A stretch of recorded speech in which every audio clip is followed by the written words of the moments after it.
ಉಪಚುನಾವಣೆ ಸಾರ್ವತ್ರಿಕ ಚುನಾವಣೆಯ ದಿಕ್ಸೂಚಿ ಎನ್ನಲು ಸಾಧ್ಯವಿಲ್ಲ. ಒಂದು ಉಪಚುನಾವಣೆಯಿಂದ ಒಂದು ರಾಜಕೀಯ ಪಕ್ಷದ ಅಸ್ತಿತ್ವದ ಬಗ್ಗೆ ತೀರ್ಮಾನಿಸಲು ಸಾಧ್ಯವಿಲ್ಲ ಎಂದು ವಿಜಯಪುರದಲ್ಲಿ ಮಾಜಿ ಪ್ರಧಾನಿ ಎಚ್.ಡಿ. ದೇವೇಗೌಡ ಪ್ರತಿಕ್ರಿಯೆ ನೀಡಿದರು. ಇನ್ನು ಉಪಚುನಾವಣೆಯಿಂದ ಪಕ್ಷ ಉಳಿಯಲ್ಲ ಎಂಬುದು ನಿರ್ಧರಿಸಲು ಆಗಲ್ಲ. ಅದಕ್ಕಾಗಿ ಮುಂದಿನ 2023ರ ಸಾರ್ವತ್ರಿಕ ಚುನಾವಣೆಯಲ್ಲಿ ರಾಜ್ಯ ಸುತ್ತಾಡಿ ಏಕಾಂಗಿಯಾಗಿ ಹೋರಾಡುವೆ ಎಂದರು. ಅಲ್ಲದೆ ಯಾವುದೇ ಪಕ್ಷದೊಂದಿಗೆ ಜೆಡಿಎಸ್ ಚುನಾವಣೆಯಲ್ಲಿ ಹೊಂದಾಣಿಕೆ ಮಾಡಿಕೊಳ್ಳಲ್ಲ. ರಾಜಕೀಯದಲ್ಲಿ ನಾಳೆ ಏನಾಗುತ್ತದೋ ಗೊತ್ತಿಲ್ಲ ಎಂದು ಅಸಮಾಧಾನ ಹೊರಹಾಕಿದರು. ಒಂದು ಈ ಚುನಾವಣೆ ಫಲಿತಾಂಶ ಏನು ಬರುತ್ತೆ ಅನ್ನೋದ್ರ ಮೇಲೆ ಒಂದು ಉಪಚುನಾವಣೆಯಿಂದ ಒಂದು ರಾಜಕೀಯ ಪಕ್ಷದ ಅಸ್ತಿತ್ವ ಅಥವಾ ಅದರ ಸೋಲಿನಿಂದ ಆಗುವ ದೊಡ್ಡ ಅನಾಹುತ ತೀರ್ಮಾನ ಆಗೋದಿಲ್ಲ. ನೀವು ಒಂದು ಉದಾಹರಣೆ ಕೊಡ್ತೀನಿ. ಇಂದಿರಾ ಗಾಂಧಿಯವರು ಪ್ರಧಾನಮಂತ್ರಿ, ಎರಡನೇ ಬಾರಿಗೆ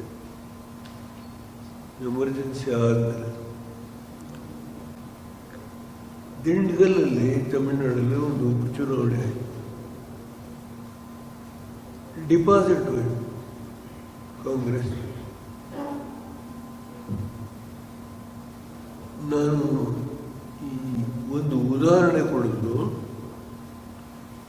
ನನ್ನ ಕರ್ತವ್ಯದಿಂದ ನಾನು ನುಣಿಸಿಕೊಳ್ಳಲಿಕ್ಕೆ ಇಂಥ ಹಲವಾರು ಘಟನೆಗಳನ್ನು ನಾನು ಕೊಡಬಲ್ಲೆ. ಒಂದು ಉಪಚುನಾವಣೆಯಿಂದ ಪಕ್ಷ ಉಳಿಯೋದಿಲ್ಲ ಅಂತ ಹೇಳಿ ನಾನು ಅದನ್ನು ಒಪ್ಪಿಕೊಳ್ಳಿಕ್ಕೆ ಸಿದ್ಧ ಇದೆ. ಮಾಡಿ ಕ್ಷಮಿಸಿ.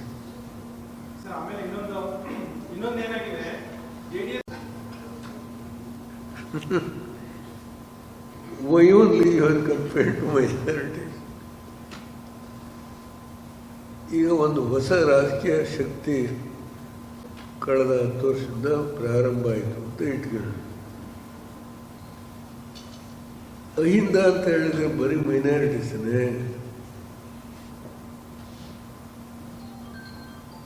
ಯಾವ ದೇವೇಗೌಡ ಏನು ಮಾಡಿದ್ರೆ ಮುಖ್ಯಮಂತ್ರಿ ಆದ 1994 ಡಿಸೆಂಬರ್ 8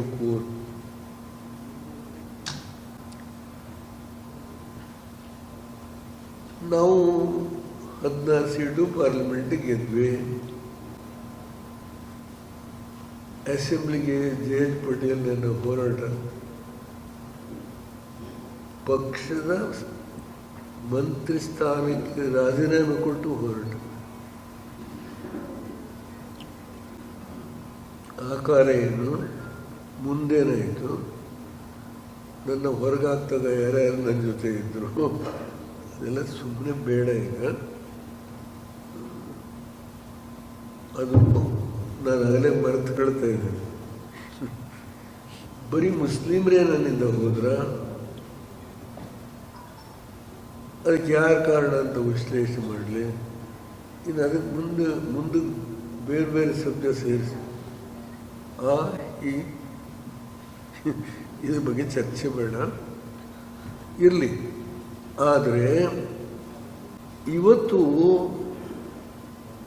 ಯಾವ ಮನುಷ್ಯ ಅವತ್ತು ಯಾವ್ಯಾವ ಸಮುದಾಯಕ್ಕೆ ಏನು ಕೊಟ್ಟಿದ್ದೀನೋ ಅದನ್ನು ನಿಮ್ಮ ಮುಂದೆ ನಿಂತು ಮಾತಾಡಲಿಕ್ಕೆ ಶಕ್ತಿ ಇದೆ. ಸಾರ್ವಜನಿಕ ಸಭೆಯಲ್ಲೂ ಮಾತಾಡ್ತೀನಿ, ಇಡೀ ರಾಜ್ಯದಲ್ಲಿ ಪ್ರವಾಸ ಮಾಡ್ತೀನಿ, ಬಾಂಬೆ ಕರ್ನಾಟಕ ಎಲ್ಲ ಕ್ಷೇತ್ರಕ್ಕೂ ಹೋಗ್ತೀನಿ. 2023 ಚುನಾವಣೆ ನನ್ನ ಹೋರಾಟ ನಿಮ್ಗಳ ಸಹಕಾರದಿಂದ ಮತ್ತೆ ಬಿಜಾಪುರ ಏನಾಗುತ್ತೆ ನೋಡ್ಬೇಕಷ್ಟೆ. ಅವಿಭಾಜ್ಯ ಬಿಜಾಪುರ ಎರಡೂ ಪಾರ್ಲಿಮೆಂಟ್ ಗೆದ್ವಿ. ಬಹಳ ಹಳೇ ಕಾಲದ ನೆನೆಸ್ಕೊಂಡ್ರೆ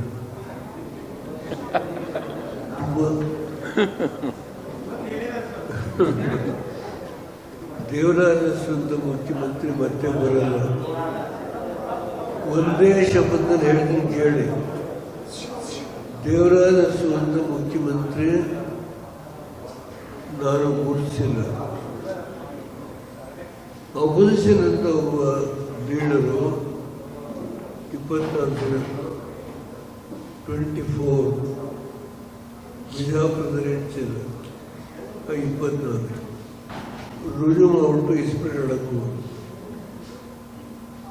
ಬಂದು ರುಜು ಮಾಡಿ ರಾತ್ರಿ ಎಲ್ಲ ಇಸ್ಪೀಟ್ ಆಡ್ಬಿಡೋರು. ಮತ್ತೆ ಮಾರನೇ ದಿವಸ ಬಂದು ರುಜು ಮಾಡೋರು. ಅವತ್ತಿನಂತ ದಿನ Raghuram Shetty ಸತ್ತೋದು. Prajavani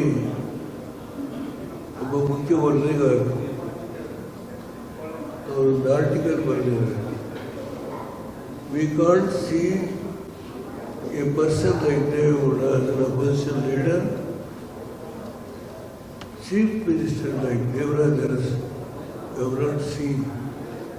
I don't know what future ಅಂತ ಬರಬೇಕು. ನಾನು ಯಾವ ರೀತಿ ಪ್ರವಾಸ ಮಾಡಿದೆ ಅಂತ ಹೇಳಿದೆ. ಆಗಲಿ ಹಳ್ಳಿಗಳಿಗೆ ಹೋಗ್ತೀನಿ, ಕೂತ್ಕೊಳ್ತೀನಿ, ಹಿರಿಯರ ಜೊತೆ ಮಾತಾಡ್ತೀನಿ,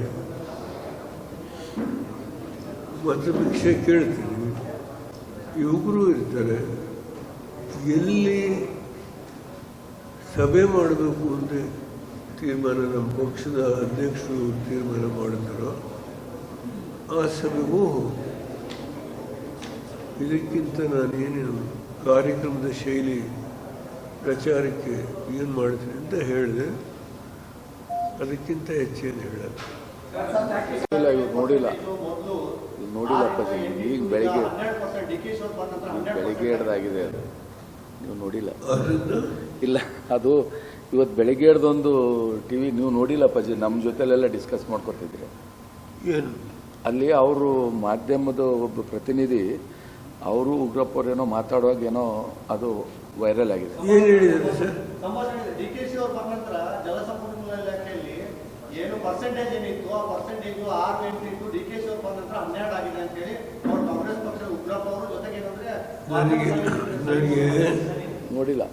ಯಾರ ಬಗ್ಗೆ ಪರ್ಸೆಂಟೇಜು ಮಾತಾಡೋ ಅವಶ್ಯಕತೆ ಇಲ್ಲ.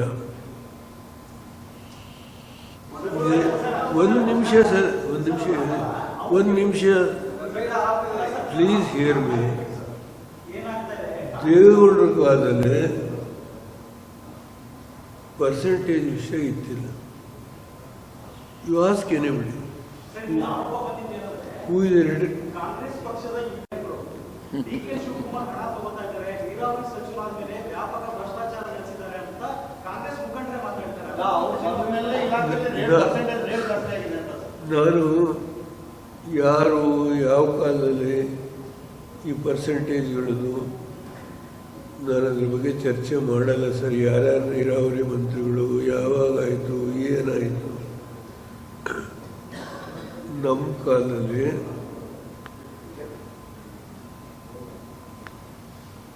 any officer who is still alive, whichever community he may belong, ask him. Wild election candidate ಆಗೋದಿಲ್ಲ ಅಂತ ಹೇಳಿದ್ದು ಯಾವ ಸಂದರ್ಭ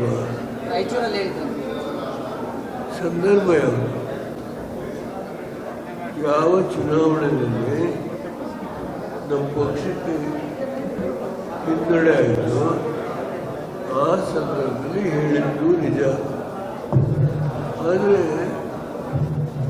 ಅದನ್ನು ಮುಂದಕ್ಕೆ ಬಂದಿದ್ದ ಚುನಾವಣೆಯಲ್ಲಿ ಆ ಕ್ಷೇತ್ರದ ಎಲ್ಲ ನಮ್ಮ ಪಕ್ಷದ ಮುಖಂಡರು ನಾವು ಸೋಲಿಗೆಲ್ಲಿ ಹಾಕಲೇಬೇಕು ಅಂತ ಹೇಳಿ ನಮ್ಮ ಪಕ್ಷದ ಮುಖಂಡರು ಕಾರ್ಯಕರ್ತರು ಹಿಮ್ಮುಖ ಆಗ್ತಾರೆ. ಅದನ್ನು ನಾವು ಗೆಲ್ಲೇಬೇಕು ಅಂತೇಳಿ ಹಠ ಮಾಡಿದಾಗ ಕಾರ್ಯಕರ್ತರ ಒಂದು ದೃಢ ಸಂಕಲ್ಪದಿಂದ ನೀವು ಕೆಲಸ ಮಾಡಲಿಕ್ಕೆ ಪಕ್ಷದಲ್ಲಿ ಇಷ್ಟೊಂದು ಹುರುಪಾಗಿದೆ ಅದನ್ನು ನಾನು ನನ್ನ ತೀರ್ಮಾನ ಮಾಡಿ ನನಗೆ ಟಿಕೆಟ್ ಕೊಡ್ತೀನಿ, ಕೆಲಸ ಮಾಡಿ ಅಂತ ಹೇಳಿ ನನ್ನನ್ನೇ ಆ್ಯಕ್ಚುಲಿ ಬೇರೆ ಹೇಳಿದ್ರೆ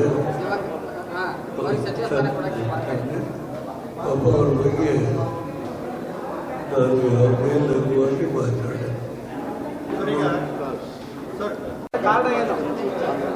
ಅಲ್ಲಿಗೂ ಎಲ್ಲ ಹೋಗ್ತಾರೆ ಅಂತ ಹೇಳಿ ಹಾಲದಲ್ಲೂ ನಮ್ಮ ಪಕ್ಷದ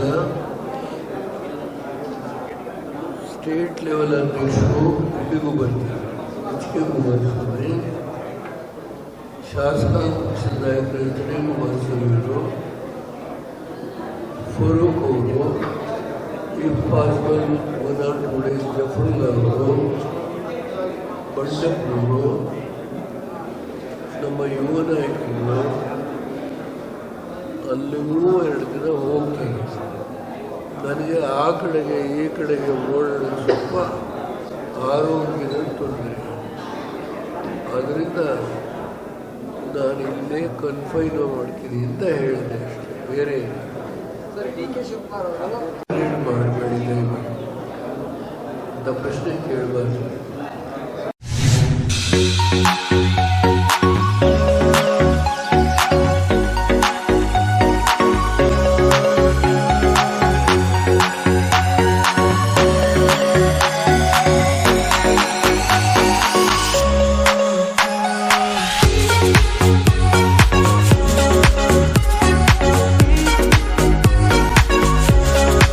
ನಿರಂತರ ಸುದ್ದಿಗೆ ಸಬ್ಸ್ಕ್ರೈಬ್ ಮಾಡಿ FM ನ್ಯೂಸ್ ಕನ್ನಡ ಹಾಗೂ ಬೆಲ್ ಐಕಾನ್ ಅನ್ನು ಒತ್ತಿ ನೋಟಿಫಿಕೇಶನ್ ಖಚಿತಪಡಿಸಿಕೊಳ್ಳಿ.